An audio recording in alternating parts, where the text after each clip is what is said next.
All right. I hope everybody enjoyed lunch. Let's hear it for the staff here at the Atlas Hotel. Well, great meal. Thank you very much. All right. Thanks again for joining us today and taking the time to be a part of an important work the Saskatchewan Construction Safety Association does on behalf of Saskatchewan's construction industry. If you didn't hear it earlier, I'm the MC this afternoon. I'm Jamie Nye from the Green Zone on 980 CJME in Regina and 650 CKOM in Saskatoon. If you're wondering why they got a sports guy to do a construction, I've been involved with the SCSA endorsing the industry for years now, probably over a decade with the SCSA, and it's been a great partnership because a great leadership is important in sports as it is in the construction industry. Before we begin the business portion, we want to recognize that we are meeting on Treaty 4 territory, and we acknowledge the treaties across Saskatchewan, the traditional lands of First Nations people, and the homeland of the Métis. The SCSA honors the Indigenous peoples and it commits to building safer workplaces and communities together in the spirit of collaboration and reconciliation. So as we move into the business portion of the AGM, it's time to hear from someone who I don't need much of an introduction, but we're going to give him one anyways, because he's helped guide the association through another strong year, keeping focused on what matters most, supporting members, strengthening safety leadership, and continuing a 30-year track record of improving safety across the industry. So it is my pleasure to introduce probably someone I've known my whole life, really from the Lumsden, Regina Beach area, is the SCSA chairperson, Brian Barber, who will present the association's annual report and lead us through the business agenda for today's meeting. Brian? Thanks, Jamie, and welcome everyone to the 31st annual general meeting of the Saskatchewan Construction Safety Association. It's my pleasure to start off the meeting by introducing your 2025 board of directors. And with us here today is, and if you acknowledge when I call your name, Bobby Lynn Stewart, our vice chair. Bobby Lynn. Dana Padell. Dana. TJ King. Justin Lazier. Corey Johnson. Elijah Benke. Kevin Anderson. And last and certainly not least, Keith Bird, our past chair. Also on our board, but not here today, is Ashley McConnell-Quezel, Ben Miller, and Bert Royer. So as Jamie said, this is the business portion of our meeting, largely a formality, but a couple of voting rules before we get underway. Only B-rate code companies can vote or make a motion, and only one representative per B-rate code company can be the designated voter. So without further ado, we'll get the business underway. The first item on the agenda is the adoption of the agenda. Can I have a motion for the agenda, please? Thanks, Elijah. Seconder, Bobby Lynn. Any further discussion? Call for the question. Any opposed? Hearing and seeing none, that agenda is approved. Next, item 3.0 is the adoption of the minutes of March 20, 2025. Any errors or omissions? I didn't see any. Can I have a motion for adoption of the minutes, please? Thanks, TJ. Seconder. Justin, thank you. Any further discussion? Call for the question. Any opposed? Hearing and seeing none. Those minutes are approved. 4.0 is the business arising out of the minutes. There is no business arising out of the minutes. So the next item on the agenda is the annual report and the presentation of the SCSA 2025 annual report. I made some comments in there. I made some comments earlier this morning about the fortunate position that the Saskatchewan construction industry is in, a buoyant economy in Saskatchewan, which we're beneficiaries of. There's lots going on in the construction business. The good side of that piece on the safety association is the fact that rates are going down. 90% of the workplaces in Saskatchewan had 0 fatalities or 0 incidents, which is a positive. Which reminds me, I'm remiss in introducing Dale Markowitz from WCB, our colleague, and certainly helped orchestrate the reduction in fees that we're paying at the user level. So a pat in the back for everybody doing their job for safety. If there's any comments, I don't know if you've got anything to add, Colin, on the. So good news all around, and you saw the recent announcement yesterday on the data center, and Dale shared with me the long list of capital projects coming down the pike for Saskatchewan. And you know, maybe we don't realize things are not as buoyant in the east, certainly Quebec and Ontario, with the challenges in the auto sector there, and even out west, some challenges there. We're really fortunate to be where we are, and it's good news for us. And yeah, we just need to keep up the efforts on focusing on safety and reducing workplace incidents. So thanks everyone for their contribution so far. 6.0 is the 2025 auditors report and financial statements, which were part of the package. I'd be looking for a motion to approve the auditor's report and financial statements for 2025. Who's prepared to do that? Thank you. Thanks. Seconder. Thanks, Dana. And Corey moved that, seconded by Dana. Any further discussion? Call for the question. Any opposed? Hearing and seeing none, the auditor's report and financial statements are approved. More boilerplate housekeeping, the appointment of the 2026 auditor. I'd like a motion for that, please. Elijah, seconder. Bobby Lynn, thank you. Any further discussion? Hearing and seeing none, that auditor is approved. We'll also need to motion for the annual report itself to be accepted. Oh, we can do that, Colin. We need a motion to approve the annual report, I'm told. I'm remiss in missing that. Who wants to make that motion? Thank you, DJ. Seconder. Justin. Perfect. Any further discussion? Call for the question. Any opposed? Hearing and seeing none, that annual report is accepted as presented. 8.0, the resolution regarding the acts of officers and directors. This motion is for all the acts and decisions of the officers and directors of the Saskatchewan Construction Safety Association throughout 2025 be ratified and approved. Again, more housekeeping. So if I could have a motion for that, please.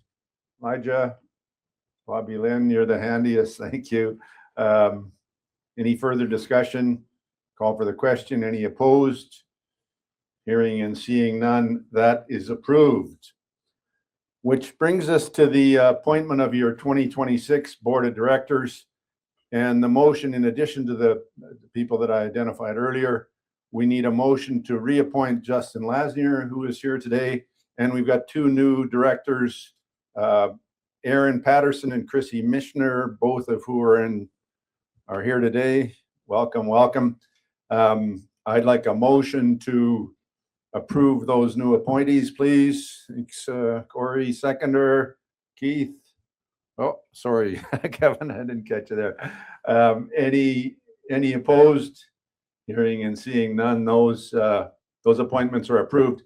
So the introduction of the 2026 Board of Directors are the people that I listed with the addition of Aaron and Patterson, but I wanted to acknowledge Keith Bird and ask him to come up. For those of you that know, Keith wasn't here for the first annual general meeting, but it seems like he was, because he's been such a long-standing member of the SCSA board, past chair, and a great contributor to the success of the association. Long and valued relationship, and just done a tremendous job on the board. And Keith is retiring this year. He's going to become a professional pickleball player. And as I said in the meeting earlier, he's also a fairly accomplished musician. So you're going to see his single on the charts soon, Keith Bird and the Eagles. You can watch for it. So he's looking forward to that as well. So Keith, a warm round of applause for the contribution to Keith, and we'll get a photograph. All joking aside, I think Keith's tenure was 12 years, so a long and storied history with the SCSA, learned lots from Keith, and he's been a valuable mentor and contributor to all of us on the board. So that brings us to the end of our business for today. We've got an exciting guest speaker coming up. I won't steal Jamie's thunder, but looking forward to that. So without further ado, can I get a motion to adjourn? Bobby Lynn. All right, that's it. My work is done. And Mr. Nye, back to you. Love the efficiency, Brian, as always. Really appreciate it. So thanks, Brian. Now, to close our program today, we're pleased to welcome a guest speaker who will share insights that are highly relevant, of course, to everyone involved in construction. Recent occupational health and safety cases across Canada continue to highlight the importance of strong safety systems due to due diligence and effective leadership in preventing serious incidents. Now, this is, as a radio guy, very important to me because spelling doesn't matter in radio. Knowing how to pronounce names does. Last year, I got to introduce Tyler Smith. Easy. I saw today's guest and I went, okay, you can do this. Lawyer John Agioritis. Did I get it? Okay, there we go. Will walk us through the most significant legal trends impacting safety professionals in the Saskatchewan's construction industry and beyond. John is well recognized in the province of Saskatchewan and Western Canada as one of the leading counsel on occupational health and safety matters and incident response. He is also the practice group leader at MLT Aikins Litigation Group in Saskatoon and leader of the firm's occupational health and safety practice group as well. So please join us. Are you all mic'd up now, John? All ready to go? I think so. Okay, let's bring him forward. Here's John Agioritis. Probably one of the most proficient pronunciations of my last name I've ever had. So thank you very much for that. And thank you very much for having me at the AGM today. It is indeed my honor. I see a lot of familiar faces, a lot of old friends as well. So it is a pleasure to be here. I'm just going to get myself organized here. Give me 1 second. Make sure that works. There we go. So today, I would like to speak with you about legal trends in occupational health and safety. Sounds pretty boring. I know. Like, who invited the lawyer? Anyways, I hope you don't ever need my services. Let's just put it that way. I practice occupational health and safety day in, day out. It is what I do on the daily. Predominantly dealing with serious injuries and fatal accidents and a lot of due diligence advising. So as one person said at the safety conference in February, if you're calling me, it's typically a bad day. But I hope to keep you out of trouble by giving you some of the background details that I'm seeing. And I hope to give you an understanding of what it is that we're looking for in terms of due diligence and a variety of things that I'm seeing on the day in and day out. I'll start with a couple things. We're going to talk a bit about some heavy topics today, criminal negligence and supervisory liability. I'm seeing a lot more of that across Canada, and it's taken a long time. I think most people in this room are probably familiar with the West Tray bill that was passed in 2004, Bill C-45, still called Bill C-45, strangely enough. But it's almost just starting to become more commonly used. And I see a lot of its use in the eastern provinces, some in British Columbia. We're going to talk about a couple of cases. I also want to talk about creative sentencing, which is something that I'm seeing a bit more in Saskatchewan. There's creative sentencing regimes with our neighbors to the west in Alberta, which is great. If you've had an incident and you're in the process of dealing with that, you decide you're going to enter a plea of guilty and then you have to pay a fine. There's a process in that province to pay it to a safety association by order of the court.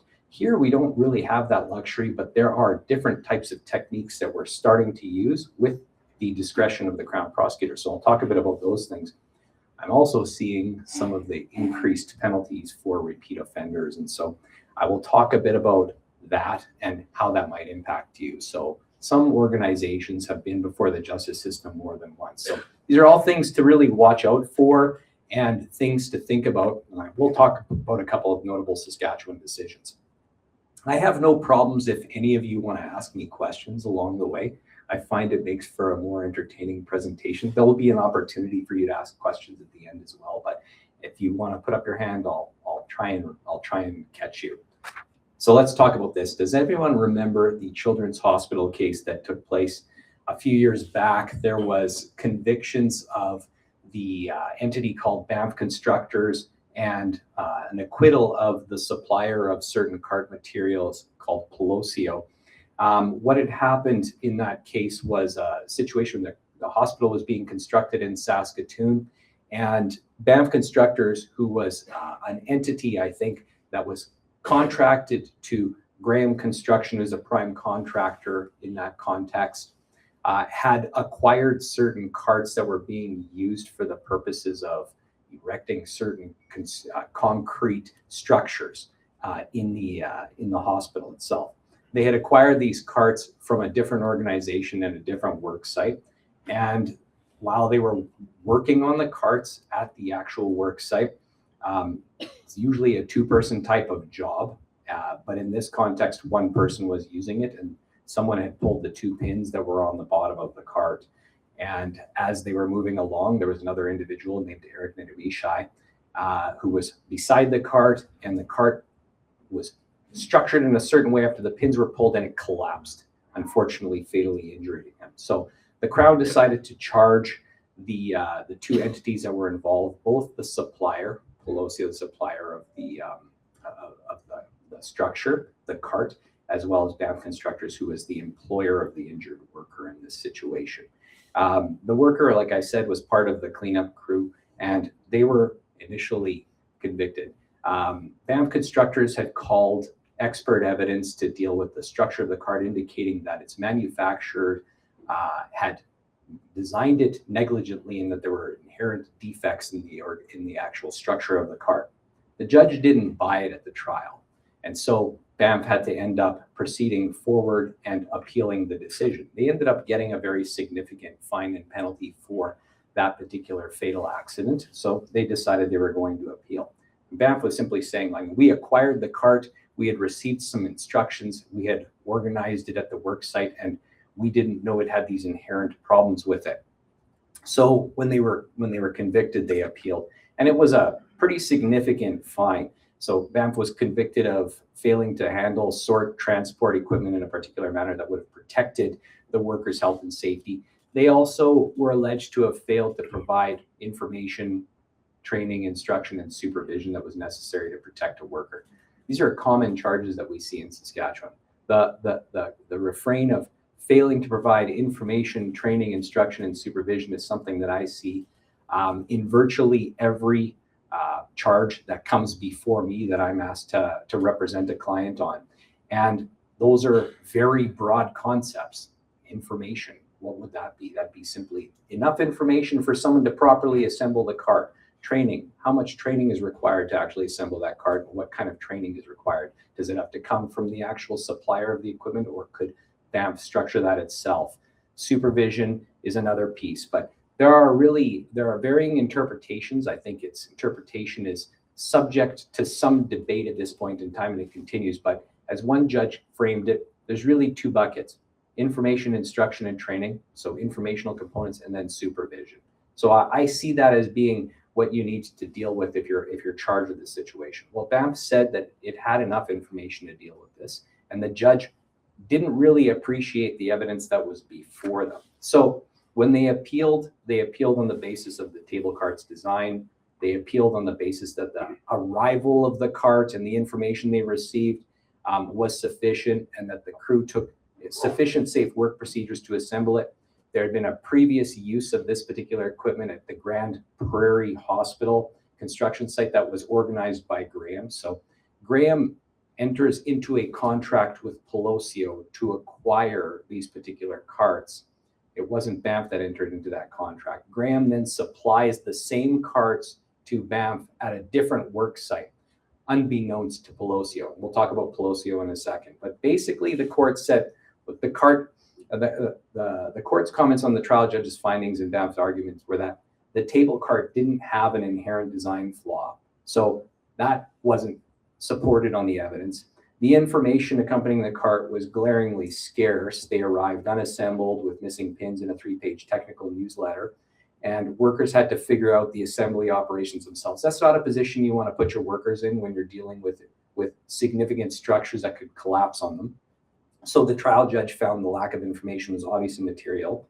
Ultimately, the trial judge had concluded that BAM's safety procedures were informal, inconsistent, lacked authoritative force, showed no clear, hard and fast rules on how to deal with this, and that the workers had to figure out practices and peer modeling in order to deal with this. So the appeal judge said this was well grounded in terms of what they saw. But the issue before the judge was that overall, the trial judge had assumed that BAMF had a crew working on the carts of the Grand Prairie site and could have consulted with that crew. And they transferred workers and shipped the carts together with experienced personnel over to the other site. But there was no BAMF crew at the Grand Prairie site. So the judge had misapprehended the evidence, and the court has said, okay, based on that misapprehension, the fact that it either could have been Graham that sent the cart over, or it could have been a BAMF crew that sent the cart over and knew how to deal with it. There's some question over that raises a question over the verdict. We're going to send it back. So overall, the ruling was overturned, and there's potentially going to be a new trial. Now, this trial took a significant amount of time. There was much acrimony over the underlying decision, and there was an individual who actually was involved as a supervisor who was not able to testify at trial. He had moved to a different jurisdiction, and there was no way to compel him. So there might be similar acrimony. We'll have to see what kind of proceedings come along as matters move forward and whether the Crown's going to proceed. But this was a very significant matter which involved a $550,000 fine against a labor supply company for the operation of a cart on the basis that they didn't have proper information, training, instruction, supervision. And it's now been overturned by the Court of Appeal. So time will tell as to what kind of outcome is going to happen, but that's an interesting development in Saskatchewan case law. Probably a more interesting development for you is the fact of the matter dealing with Pelosio. So Pelosio is the supplier. They made the argument in front of the trial judge, look, we supplied the cart to Graham. We did not supply the cart to BAMF.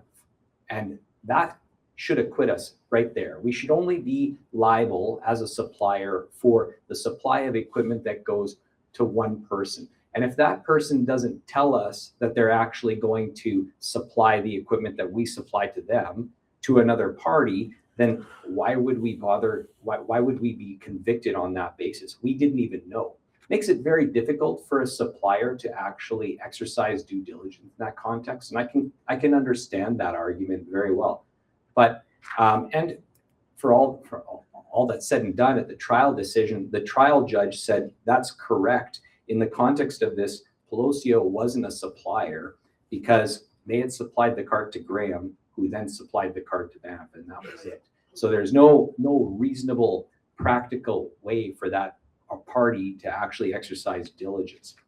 Unfortunately, for those who are employer-oriented like me and involved in the defense side, the appeal court said, no, based on what I see and my view of the underlying provisions of the act relating to supplier, I'm going to allow the appeal, and I'm going to say that the trial judge erred. Ultimately, a new trial was ordered. So they were acquitted. They were off the hook, so to speak, but the trial judge said, no, you're back on trial because based on my understanding of the term supplier, you're going to be involved in this, even if you only supplied it to Graham and Graham then supplied the cart to some other party, you can be on the hook. That can have implications for all of you if you supply equipment and then send equipment. You're the person you supply equipment to sends it to someone else. So it's a much more expansive interpretation. Those of you who are familiar with the Sudbury decision from the Supreme Court of Canada, where the court basically took a broad view of the interpretation of legislation, yeah, the judge decided that they were going to side with that broad view of interpretation in Saskatchewan. So what I see is a more expansive reading of the obligations under the Act. So that means you have to take extra special care in terms of how to deal with your due diligence obligations. So I found it interesting because the judge said, okay, I'm going to send it back to trial. But the Crown had made an argument, yeah, you can send it back to trial, but we actually think you should convict them right here and now, because there's no way these guys can mount a due diligence defense. The appeal court judge said, no, we're going to let them have their day, because we had a contract which was in place, and it said that, you know, Graham wasn't allowed to actually transfer the product to another party without getting their consent. So there was that piece.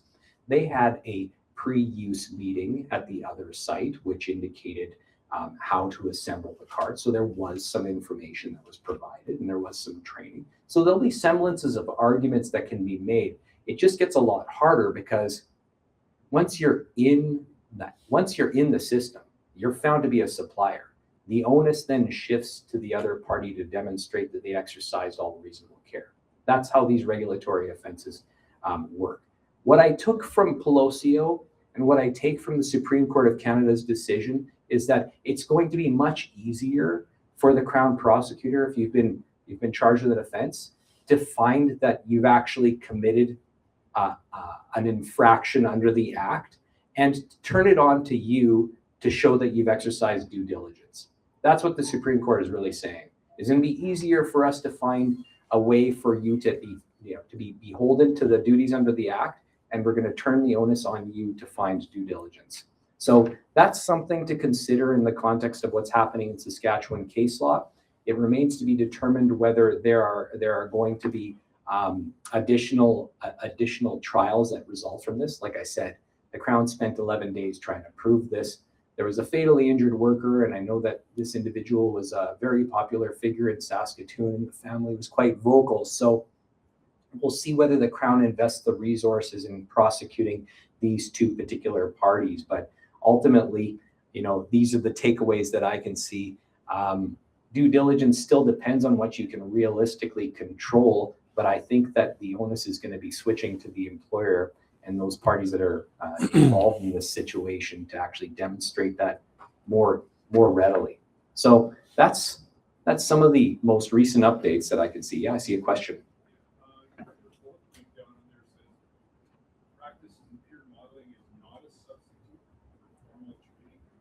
Yeah, that's a possibility based on what the judge said in Pelosio and what the judge said in Banff. The same judge decided both cases at the same time. Took a dimmer view of having informal training on the work site versus having formal training. Now, there's some question, but that's one of the takeaways that you can see from the appeal decision. It remains to be determined. It remains to be determined at the trial level whether that will stand. But ultimately, the argument that was put forth was we had sufficient peer level training and basically on the job training to demonstrate what was going on.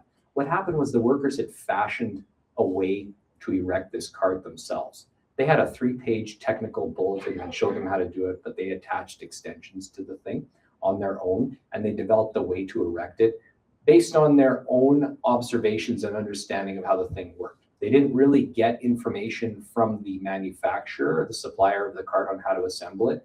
They came up with their own techniques, and they also developed the practice of pulling one pin instead of both pins, or instead of leaving both pins in place, so that they could turn the thing into a triangle and move it through various spots on the work site instead of leaving it in a structure that was more supported and wouldn't fall over.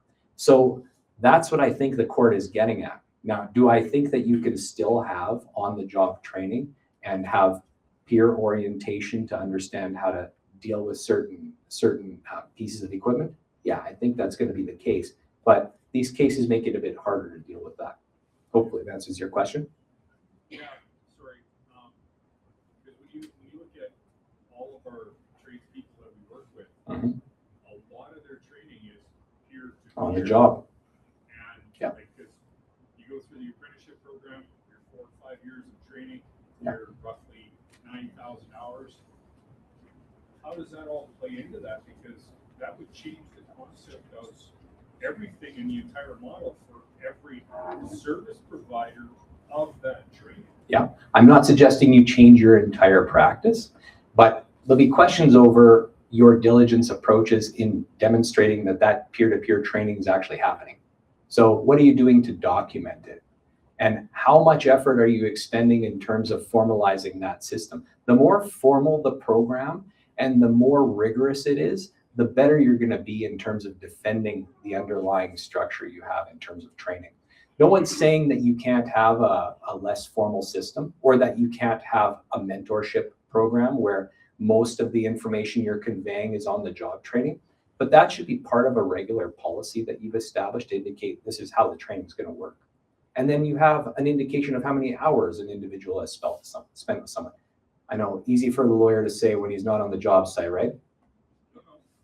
It just gives you a basis of a model to work from to substantiate that, and ideally as safety professionals for there to protect the company's Best interest. from Absolutely. control. Yeah, there's no question. Like, documenting your work is something that's significantly important. If you have questions, we'll take that one in a second. If you have questions about how to actually structure something, what happened was this cart just showed up. The evidence at trial was that the cart just showed up at the work site. They found a technical bulletin. They might have looked at it, but they basically just through trial and error figured how to put the thing up and figured out how to use it. But nobody told them not to use it that way. So that's part of it. If you're on trial, you're going to want to be able to explain, wait, we took them through the process. We had a training session. We told them how to use it. We told them how not to use it. Because that's what I'm going to be asking you at the time that I come to try and defend you. Like, what was the practice? What did you tell them? And how did you document? And how can I prove that? Aside from you telling me that's the case. Sometimes, unfortunately, the injured worker is no longer able to speak, right? Like that's the issue. They're not there to speak for themselves. So your documentation is going to have to do that. I don't want any of you to end up in this situation. So it's just a takeaway. It could change the model a little bit, but I still think there's lots more to go because the due diligence examination will happen at trial when it goes back. Suffice to say, I thought it was pretty clear, that a supplier wasn't going to get convicted for these types of things. You transfer it to one party. If someone else sends it, like, why should the supplier be liable for that? But that's not what this court is saying. And in the same vein, they're saying there's issues with respect to how you properly train people. Hopefully I've answered that. Definitely can chat again. Yeah. So under the practices and peer model, your SOPs and your JSAs, and then the peer-to-peer instruction on the job site, would it not be advantageous to document that and sign it at the end of the day, so that even though it was quote unquote informal, it is still documented that I did this to this person and I showed him this and he signed off on it or they signed off on it. Thank you very much. Yeah, I completely agree. That's the best practice to use. Sometimes it's not always practical, right, to have everything signed off. So you have to develop a standard on how that's going to work. But arguably, you want to have the ability to say, yeah, we did train these folks and we did engage in this practice. So whether it's by way of and I've done it multiple ways. Maybe a job hazard assessment is an indication that you've conveyed the sufficient information at the work site. I got your question. I'll get you in a second. So that might be part of the information that you convey. Maybe it's an understanding of what the risks are. Maybe it's built together with a standard operating procedure and an understanding of what the risk assessment is if it's a routine job and everyone understands what that is. But having some documentation, whether it's electronic or paper-based, is far better in my view than having no documentation. So you should strive towards that. Problem is, you don't want to become overly bureaucratic, because then what happens if you miss that piece of paper, that essential piece of paper is missing that day? That can get tricky as well. So I understand the dilemma. In my view, the old rule of thumb in safety is that if it wasn't documented, it didn't happen. So you definitely want to document your efforts at virtually everything you do, realizing that a judge is going to say, how reasonably practical is it to do it all the time? So that's where I come in and try and establish that you had a sufficient enough system. Perfection is not the obligation. Your question. Just a comment. It said that practical application for that peer modeling system would Yes. be considered something like a behavioral based observation or a BDO system or a JTO, which is Excellent idea. Job task observation. Yep. Because then it's documented that you witnessed them do that. Caught you doing something good. Yeah. Absolutely. Or sufficient audits. God, you're doing something bad too. You know, you can do that, but sufficient audits on the work site to demonstrate that you verify that they're actually going through the processes without maybe necessarily having to document them. That's a good practice. If you're doing the same repetitive task day in, day out in terms of the construction work that you're doing, or perhaps you're drilling a well for another example, and that task is performed the same way, and you've got your general risk assessment done. If you have field auditors coming out to see whether they're actually engaging in the appropriate hazard assessment processes and engaging in the appropriate procedures for doing that, that can certainly help your due diligence argument for sure. So with that, that's it. An extensive discussion on practices in peer modeling. I'll definitely have to take that away. So I'm going to move on to sentencing trends and creative sentencing. I did want to talk about one significant case. We were involved in this matter, so I'm fairly familiar with the circumstances. A worker suffered a serious hand injury while inspecting the underside of a sheet metal, a reel of sheet metal that was being processed at the Evraz facility here in Regina. Ultimately, there was a machine called a slitter, and this machine would separate the steel into certain segments. This particular worker's task was to go down a set of stairs and visually observe this reel of steel after it had been fabricated, smelted, and processed, and determine whether there were striations underneath the metal. If there's any issues with it, they would have to notify the purchaser that there are potential defects. They had assembled cameras like 15 years ago. Those cameras no longer worked, but they were there. And the worker goes underneath and he's observing the particular striations in this situation. This thing isn't moving very fast, fortuitously. It was moving very slow. The roll was moving slow. But as he was looking up, and it's not a very comfortable place to work, it wasn't a very high space. There was maybe 6 feet of space, so definitely needed to bend and tilt. Fortunately, this individual is fairly short. He did put his hand up and his hand got caught in the roll.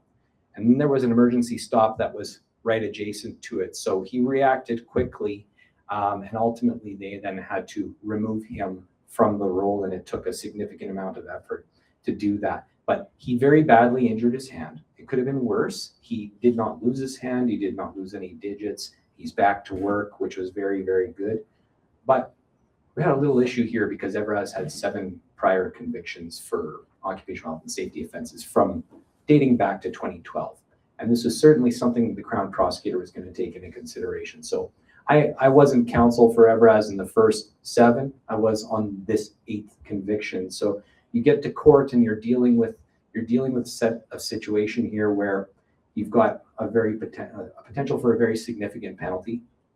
So it involved a significant amount of negotiation with the Crown to try and deal with this. The last penalty that they received was a combination for 2 incidents, and it ended up being a $935,000 total fine. But that was split up. So there was a $575,000 penalty and the remainder for a different offense. Here, given the circumstances, we were able to negotiate a sentence that didn't exceed the highest previous sentence, which I think in the circumstances is good, but it's still a very high penalty. And it was difficult to convince the judge. I was rereading the transcript and she certainly had some questions about the prior record. This is not a situation that I think many employers want to be in. When the regime changed in 2014 to include higher penalties for everyone, $1.5 million plus the 40% victim surcharge, people started paying a lot more attention to both notices of contravention and prior convictions, because those now, without question, have an impact on how big the fine is going to be. And if you have multiple convictions, it's going to be harder to justify a lower fine in the circumstances than it would otherwise be if you're coming to court with your first offense. So this unfortunate situation did result in a very significant penalty. We were dealing with some very complex economic situations as well. Evraz was in the midst of dealing with certain issues. There was tariff issues that were being dealt with the steel industry in Canada. So the judge allowed time to pay as well. So these are parts of what you can do with respect to sentencing. But suffice to say, very significant penalty. I also wanted to talk about ramaged land and cattle. And this is a more recent matter, and it's a demonstration, an example of the, I think, flexibility of our system. So the Crown prosecutor used to handle these offenses, went to the bench. There's a new duo of prosecutors who handle these matters in Saskatchewan now. And I sense a slight bit more flexibility with them to move towards something along the lines that's creative.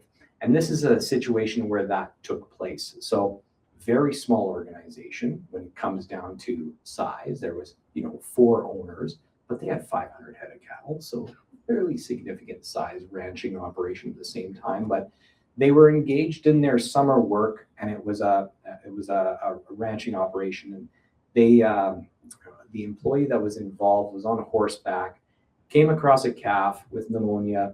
The calf had fled into a dugout area and went behind certain areas where there was certain growth, like foliage that was there, and they couldn't really see the calf. The horse decides they're going to go into water.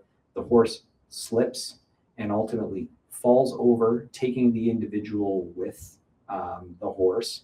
The horse swam out of the dugout, but unfortunately the worker tragically drowned in this instance. And when I was reading through the agreed statement of facts, it was clear to me that this worker was extensively trained in how to horseback ride, but they had absolutely no formalized safety program at their work site to document the fact that these folks had training, nor was there any training that they actually engaged in at the work site themselves. So they ultimately capitulated to the fact that there was, guilt in this situation, and they went to court and they negotiated an arrangement where they entered into a penalty, and as part of the penalty and as part of the underlying conviction, there was a $25,000 fine. Inclusive of the 40% victim surcharge. So this is for a fatal accident. That's a fairly low penalty in the circumstances. What they did, though, in addition to that, was very, very interesting to me. The court also heard evidence of the fact that the company decided to create a $4,500 scholarship at Agioritis in honor of the victim. So that's an expenditure and outlay that came independent of the fine. They also decided they were going to publish an article in the Western Producer. I have my thoughts on whether that's appropriate or not, because the court proceeding itself is intended to be an indication of denunciation and deterrence of this. But it's one thing that the court took into consideration here. Ultimately, the court said, look, these expenditures, the $4,500 penalty that you have, that's going to pay for the scholarship, I view that as amounts in mitigation. And so it will take away from the overall fine that you might have in these circumstances. So there's an option to create some creative outcomes here. It's not like Alberta where you can divert the entirety of the fine amount or the penalty amount to a safety organization like yours. I very much wish there was something like that in this province. It would make it a lot easier and palatable for organizations to understand like where the money is going. And part of the discussions that we've received is that the victim surcharge that's attached to the penalty does not actually go to the injured worker. It goes to victims of federal crimes, like those who are victims of domestic assaults. But if you ask the injured worker whether they've received any benefit from that 40% surcharge, they'll say no.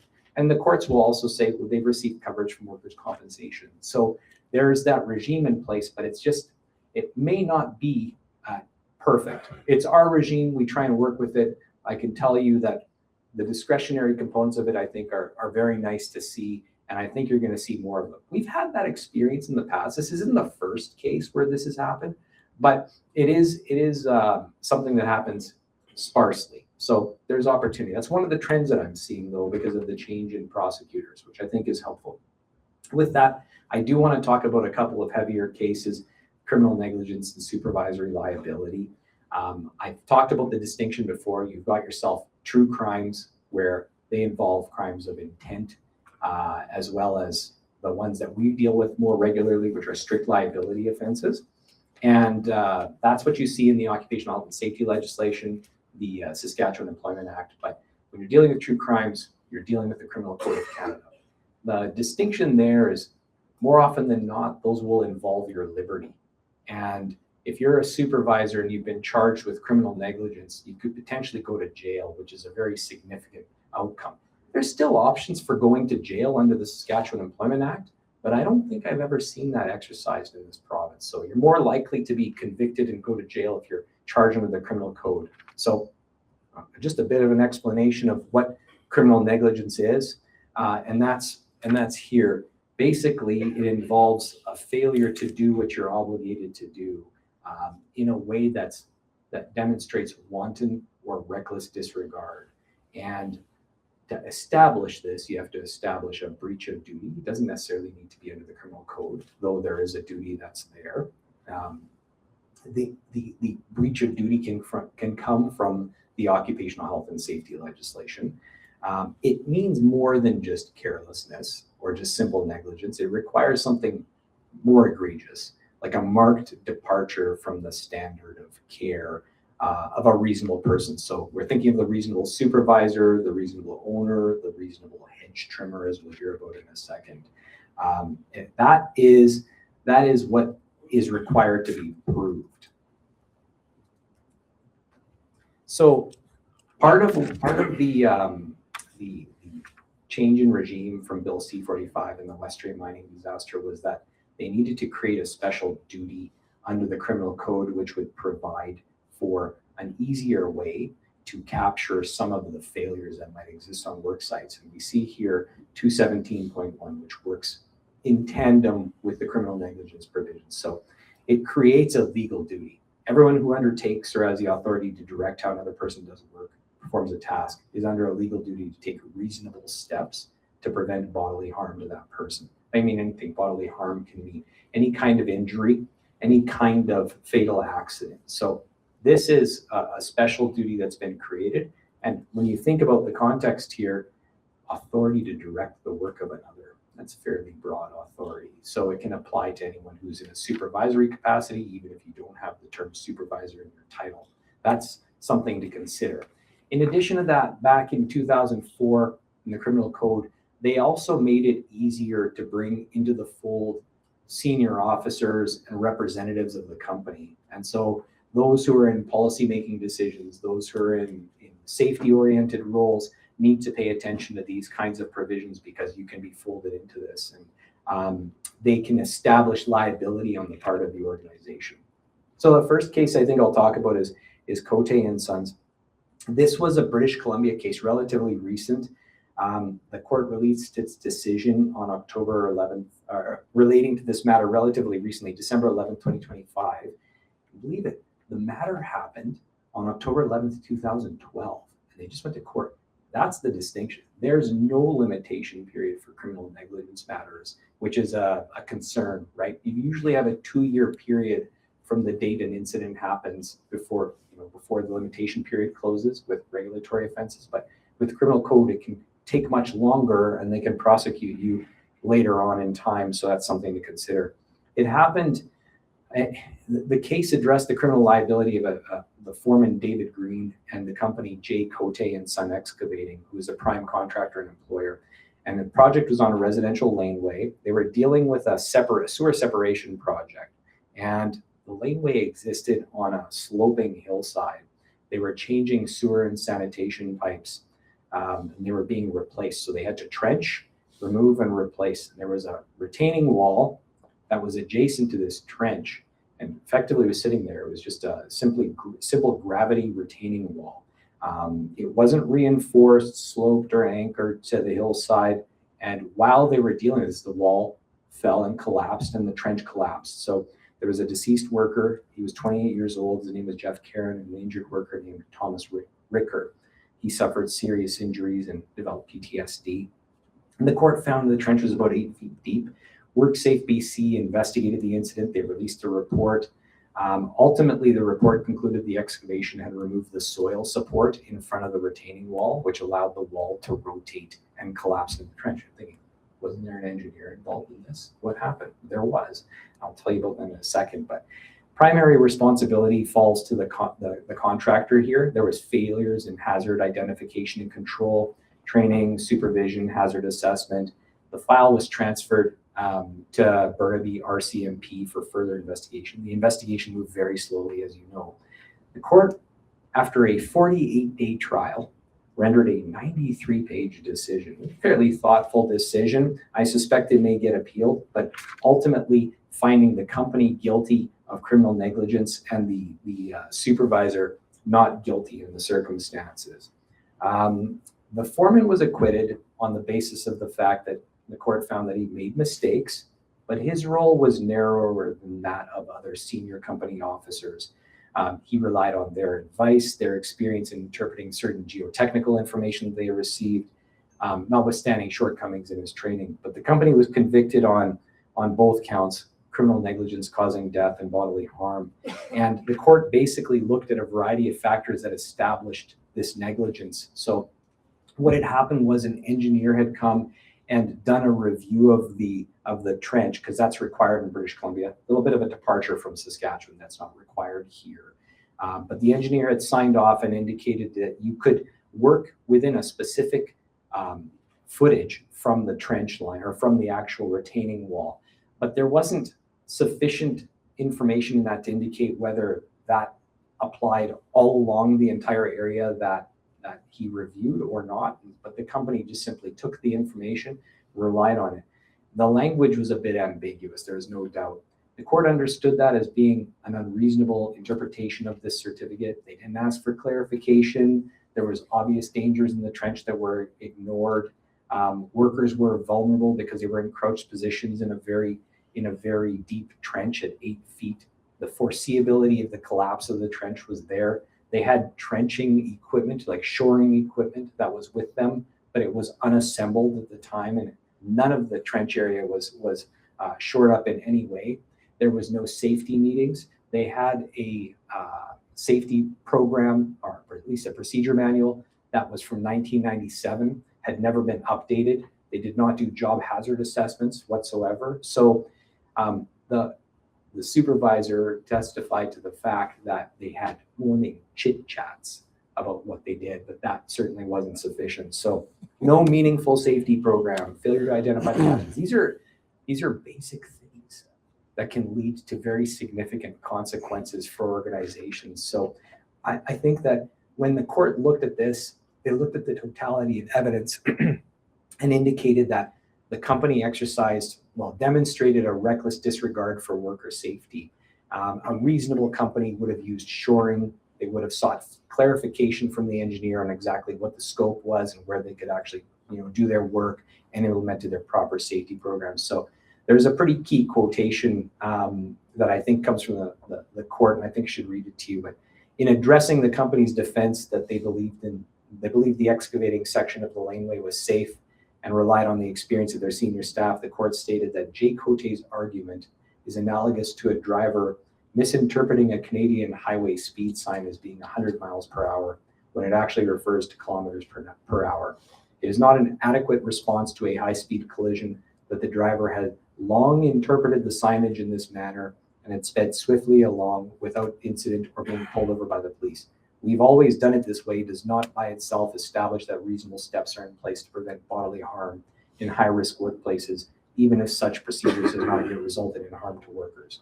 So that was in direct observation of what the engineer had provided on the certificate. They read it incorrectly. They said they had always read it that way. That wasn't enough for the judge in this particular situation. So fortuitously for the supervisor, the court found that he made mistakes, but it wasn't a marked departure from the underlying standard of care that the community would expect.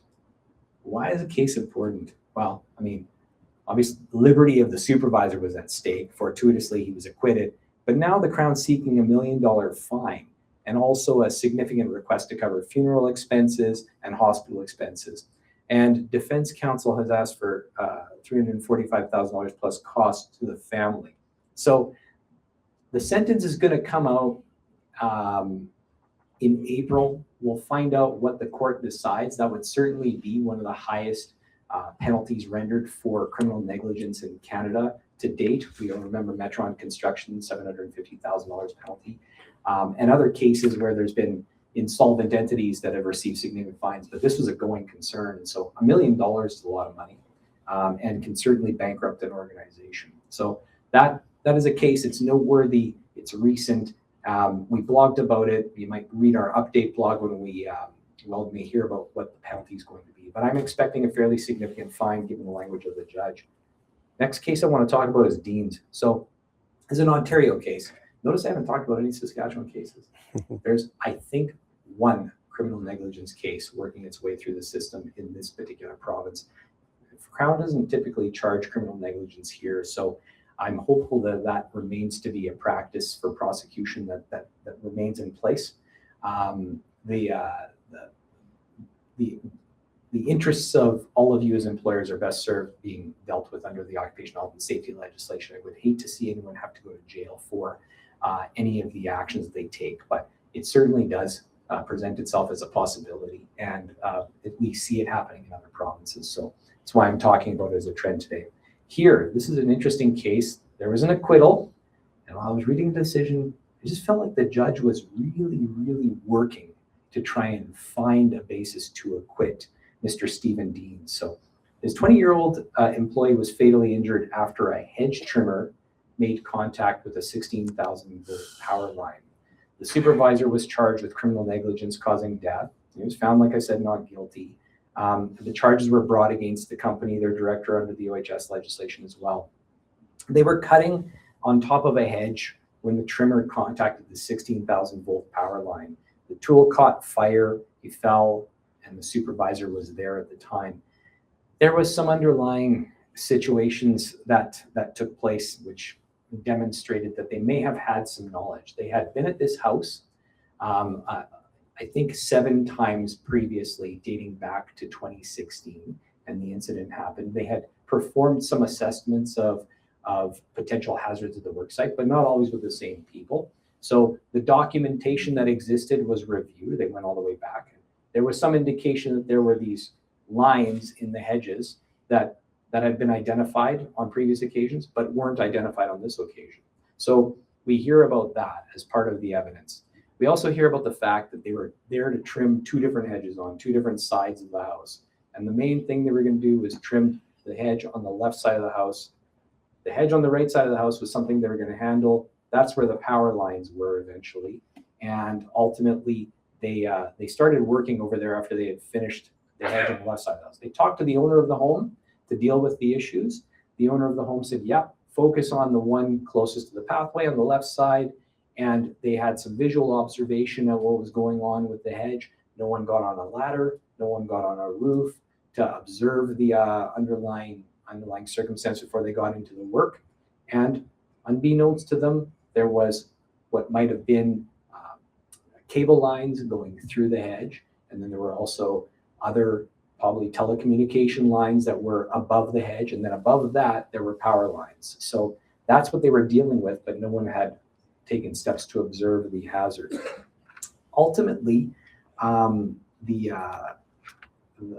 Crown didn't and wasn't able to really present their case relating to a standard in the industry. There was no evidence about what a reasonable hedge trimmer supervisor would have done in the circumstances.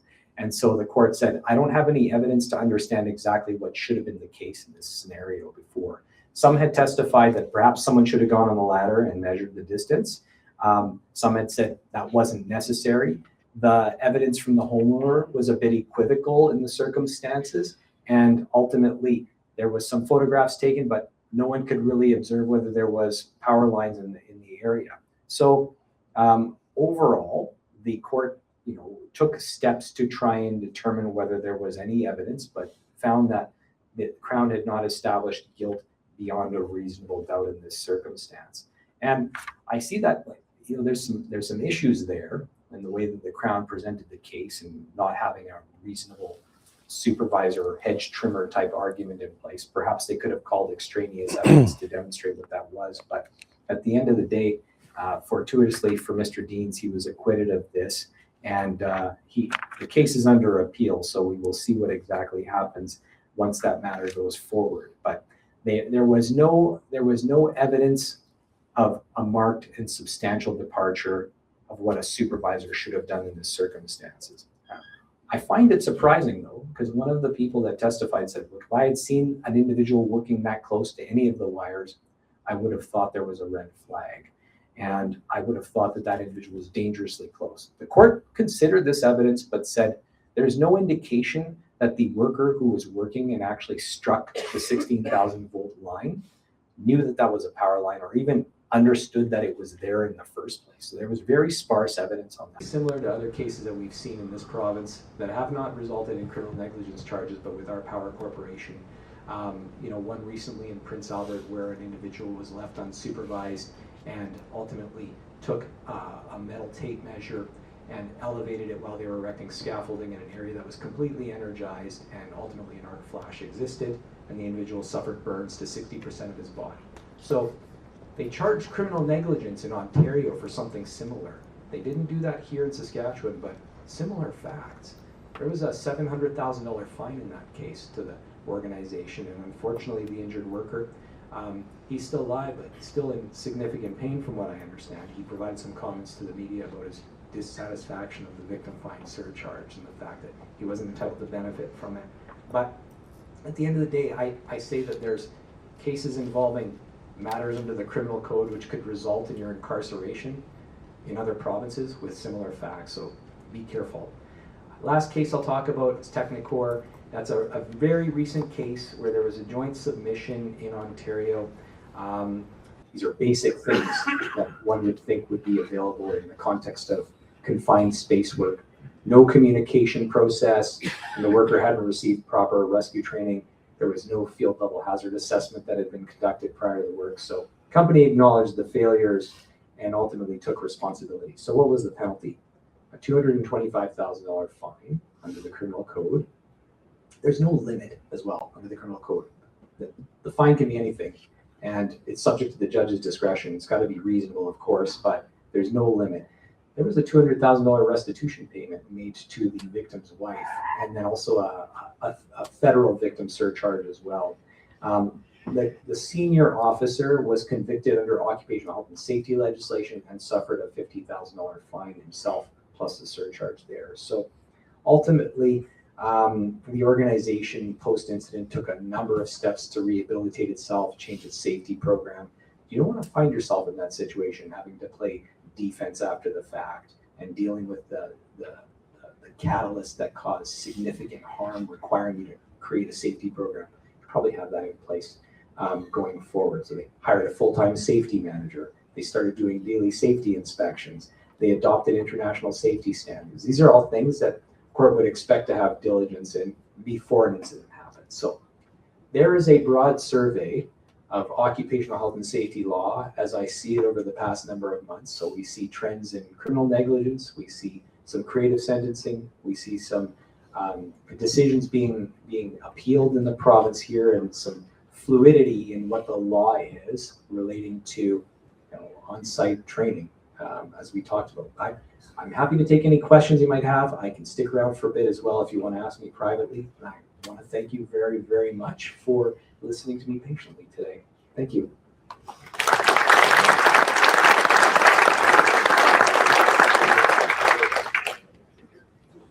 Hey, thank you. Jamie's running out the door here right now. I have a show to do. He's got a show and he's got to pick up. You guys could all call in, right, Jamie? Absolutely. Okay. Please give Jamie a hand. I just want to thank you. We got a gift for you, Jamie, as you head out the door. John, thank you so much for this legal briefing. After all this, I want to follow up on the Sudbury case a bit more with you. But folks, I hope you enjoyed, appreciated that. We don't often get the chance to kind of do a full legal briefing like this. So I hope you found it educational, and you'll be around for a few minutes to answer questions. Okay.